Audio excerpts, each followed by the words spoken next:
One of the important skills you need to master as a Photoshop artist is to learn how to pick colors for your digital illustrations.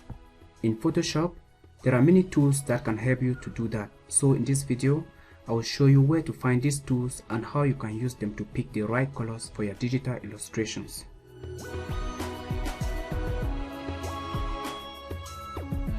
Alright guys, let's start. Let's start by pressing the T key on the keyboard to establish the default Photoshop colors. To the left on the toolbar, you will find two color swatches. The black swatch represents the foreground color and the white swatch represents the background color. If you click on the foreground color, you will bring up the color picker window. This window has so many numerical values which might look intimidating, but don't worry, as I'm going to break them into two groups. The first group up here is the HSB group and the second group is the RGB group. HSB stands for hue, saturation and brightness. We can always consider the hue as the main color, okay? So if you pick up a blue, we say you have a blue color or a blue hue. Saturation refers to the shades of that particular hue, and brightness shows how bright or how dark the hue color is. In the middle of the color picker window, we have the hue slider. We can click on this slider and drag them up and down to choose the desired hue color we want. After picking the desired color, we can then define several shades of this color and continue drawing with the brush tool on our canvas. If we click on the dot or if we click on the S and pick another random color, we now have the saturation slider for this particular hue. We can drag the slider up and down to adjust the saturation of that particular color. You can see that to the bottom towards this section, the saturation is almost white. But if we take the saturation slider up, we have that hue color. The same thing happens if we click on the B. We now bring up the brightness slider, and with the brightness slider, we can click up and down to adjust the brightness or the darkness of that particular hue. If we drag it down to the bottom, you can see that the value here is 0, and you can see the percentage in front, which means that the brightness is 0, so there is no light, and that is why we have black. If we take the brightness slider up to the top, we take the brightness to 100%, and because it is 100, we can see that full color. We can then go to the canvas and continue drawing just like so. If we drag the brightness slider to the middle, you can see that we are almost at 50%. If I confirm that and begin to draw, you will see we have that same hue, but because we have a difference in brightness, we now have a darker version of that same color. My preferred way of working in this color mode is by setting the mode to H or the hue, and then I can manually choose the shades of that particular color I want.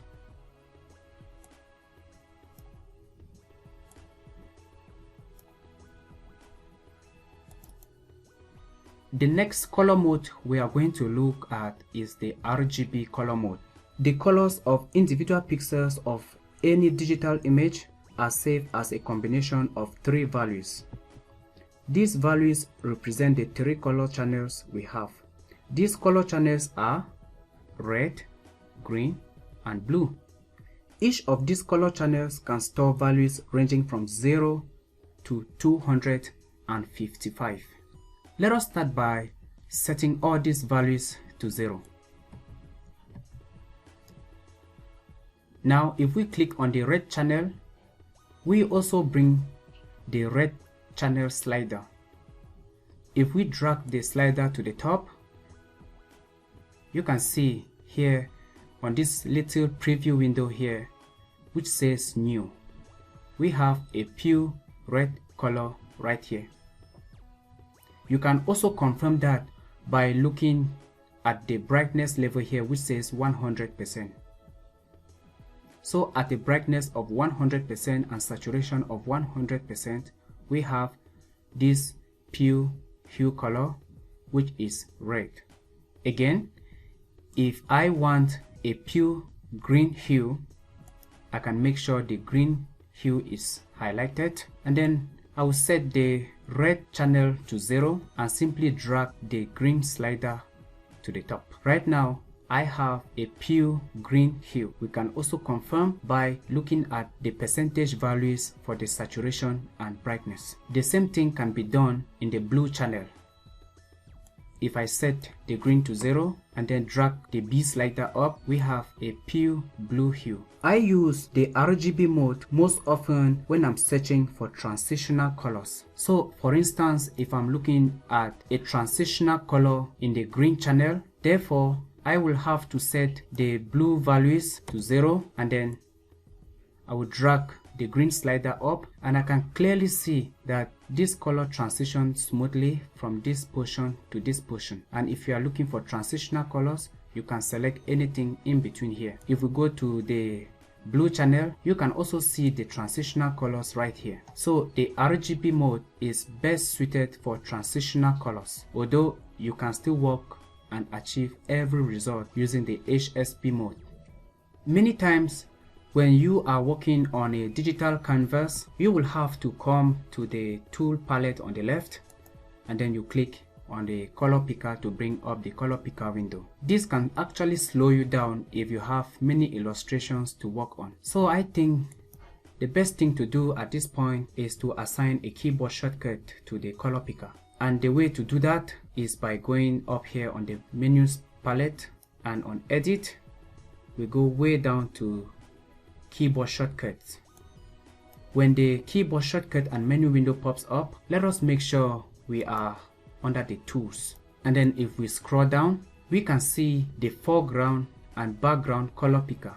So right now I need to assign a convenient shortcut, and the way to do that is to click on the foreground color picker, and this empty box will show up. If I press the C key on my keyboard, Photoshop will bring up this warning telling me that this C shortcut is already in use, and we can see that it has been used on the crop tool and all these other tools here. But these tools I don't use most often, as I can always access them by going there whenever I need. So I'm very comfortable with this change. Now I have to click OK to confirm. Now it saves me the time of going to the tools palette and clicking, picking the right color I need and drawing on the canvas. Next time if I need to go to the tools palette to access the foreground color, I just press the C key and it shows up, and I can continue working on my digital illustration. Although the color picker looks really intuitive with its shortcut, you will still need to press the OK button every time, okay? You will always have to press the OK button before you can work on your digital illustration. This is where I think the color palette window comes in very handy. So let's go up here at the top to window, and we choose color. The color palette comes to the screen, and now I can click to sample any color and continue working on my digital illustration as such. I think by now you should be familiar with the HSP sliders. We can effectively control the brightness, saturation and the hue just from here, and it stays on the screen every time we need. If we choose any color from this palette immediately, it is activated. So it saves us the time of actually using the color picker and the color picker window. If we click on the hamburger icon, we are exposed to even more options, one of them being the color wheel. The color wheel is a nice spherical representation of the different colors we can pick to continue working on our digital image. It is also best when you are looking for complementary colors. So if I pick blue and apply it to my digital illustration, I will definitely know that the color that can best complement blue is the opposite color, which is this yellow color right here. And if you put those two colors on a design, the contrast really pops out.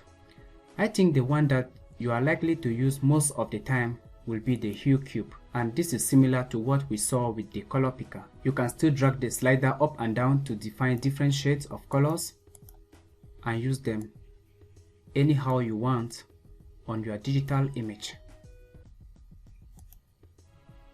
The good news is it stays on the screen. It doesn't disappear. Another way we can apply colors to our digital illustrations is by using color swatches. If we go to the window and we scroll down, you can see we have swatches right here. This brings up the swatches palette, which also stays up on the screen. Unlike the color palette, the swatches palette is broken up into groups. We have the RGB color group, we have the CMYK color groups, we have grayscale, and all these other color groups right here. If I expand the RGB color group, we can pick any color from here and continue working on our digital illustration as such.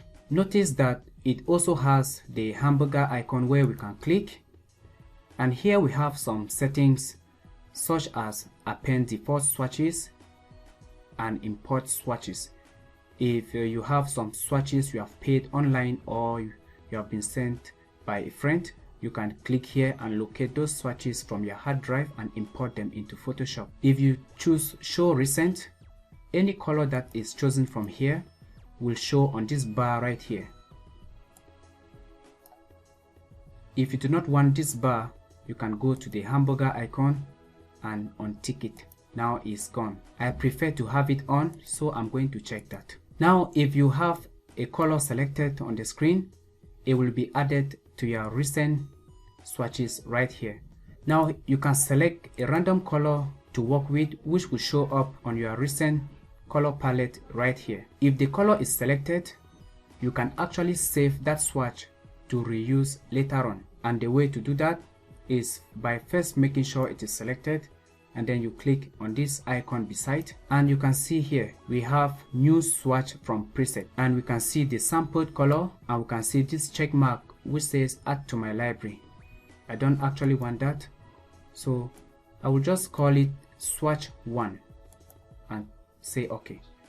Right now if we go to RGB color mode, we can see it right here, and if we hover on it for a moment, you can see the convenient name swatch 1, which has been saved. The last tool we will use is the Eyedropper tool. This tool is efficient at picking existing colors on the canvas. One way to access the Eyedropper tool is by going to the tool palette here on the left, and you can clearly see the Eyedropper tool here. But if you have the brush tool active, one way to access the Eyedropper tool is by holding the Alt key or the Option key. I can effectively sample any color I want, and I can continue drawing with that particular color. If we select the Eyedropper tool, you will look on the options bar that we have show sampling ring. I have that turned off.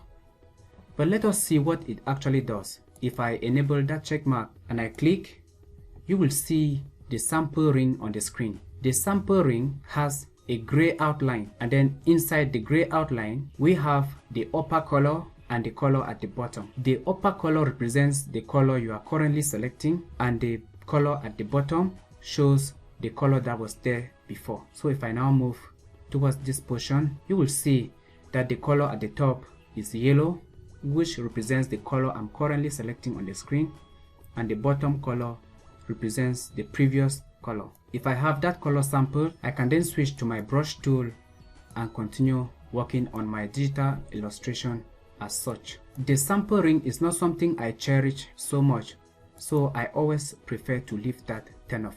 So I can go ahead and switch to my brush tool, and then I continue painting. If I need the Eyedropper tool, I press the Alt or the Option key, and I can even sample this color from this design. I can go to the colors palette right here and I define any swatch I want, and I continue working just like so.